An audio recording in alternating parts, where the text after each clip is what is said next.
Chapter number 5 introduction to Euclid geometry exercise 5.1।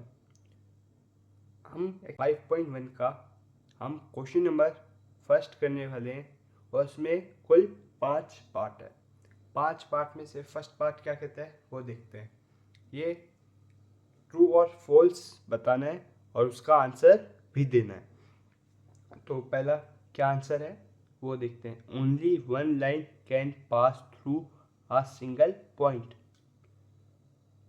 क्या point से एक ही लाइन पास हो सकती है? नहीं, पॉइंट से बहुत सारी लाइन पास हो सकती है। और इस क्यों नहीं है? क्योंकि ये पोस्टुलेट जो यूक्लिड जी की पोस्टुलेट नंबर फर्स्ट है उसको कॉन्ट्राडिक्ट कर रही है, तो मैं यहाँ पे ट्रू और फॉल्स लिखूँगा। आपको इसका रीज़न खुद से लिखना है और मैं यहाँ पे बता भी रहा हूँ क्यों हो रही है। क्योंकि पोस्टुलेट नंबर जो 1 है वो कॉन्ट्राडिक्ट हो रही है इस ये जो लाइन है इससे। तो यहाँ पे हम लिखते हैं फॉल्स। तो इसका हमने कर दिया फॉल्स। अब पार्ट क्या कह रहा है? अगला पार्ट कह रहा है there are infinite number of lines which pass through two distinct point. दो डिस्टिंक्ट पॉइंट से इनफाइनाइट लाइन पास हो सकती है, ये कह रहा है। तो ये भी कॉन्ट्राडिक्ट कर रहा है किसको? एक एक्सियम है 5.1 उसको ये कॉन्ट्राडिक्ट कर रहा है। तो यहाँ पे भी हम लिख देते हैं फॉल्स। इसका आंसर हो गया फॉल्स। ये क्यों फॉल्स है? क्योंकि ये एक्सियम नंबर 5.1 को कॉन्ट्राडिक्ट कर रही है। अब चलते हैं थर्ड पार्ट पे। थर्ड पार्ट क्या कह रहा है? A terminated line can be produce indefinitely on both the side। एक टर्मिनेटेड लाइन जो रुकी हुई लाइन वो आगे तक प्रोड्यूस हो सकती है एक साइड से। जैसे एक पॉइंट से हमने एक लाइन बनाई और वो आगे तक बढ़ सकती है, ये कह रहा है। और ये हमने पोस्टुलेट नंबर सेकंड में पढ़ रखा है। तो ये आंसर इसका क्या होगा? ट्रू। ये आंसर ट्रू क्यों हो रहा है? क्योंकि पोस्टुलेट नंबर सेकंड में हमें ये कहा गया है। पोस्टुलेट्स और एक्सियम आप सारी लर्न कर लेना। तो यहाँ पे लिखते हैं true.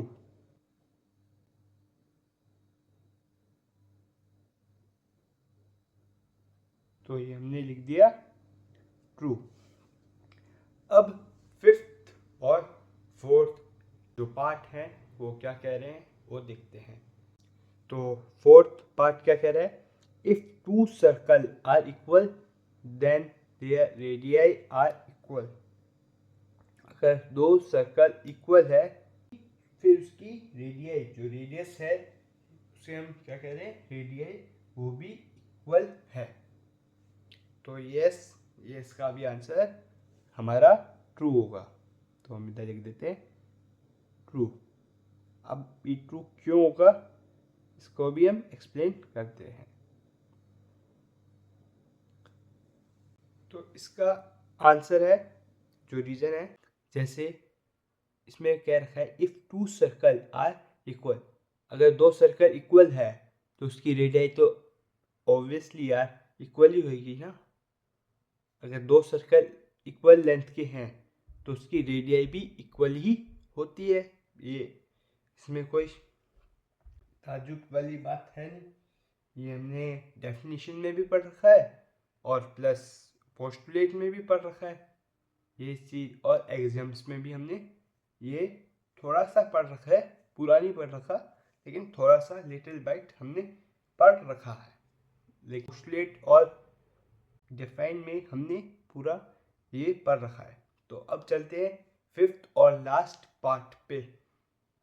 In figure 5.1, in figure 5.9, ये 5.9 की फिगर है हमने यहाँ पे बना रखी है। If A B equals to P Q.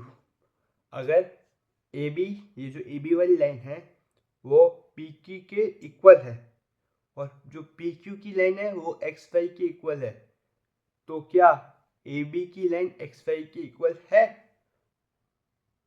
ये हमने कहाँ पे पढ़ा था? आप कमेंट बॉक्स में ज़रूर बताएं। इसका आंसर है ट्रू।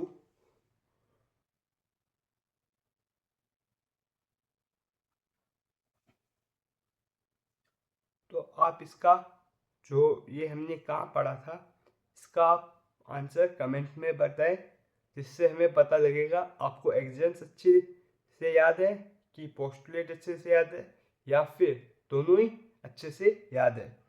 तो इसका आंसर जो भी है कि ये कौन सी एग्जाम है या कौन सा पोस्टुलेट है, अगर एग्जाम है तो इसका आंसर जो रीज़न है वो एग्जाम ही है, और कौन सा एग्जाम है वो भी आप नीचे कमेंट में लिख देना, या कौन सी पोस्टुलेट है वो भी आप कमेंट में लिख देना। तो इसका आंसर या तो एग्जाम नंबर 1 2 3 4 अंटिल 7 तक, और इसका अगर पोस्टुलेट है तो 1 से 5 तक जो भी पोस्टुलेट है वो कमेंट में ज़रूर लिखना। तो ये क्वेश्चन होता है यहीं पर ही समाप्त।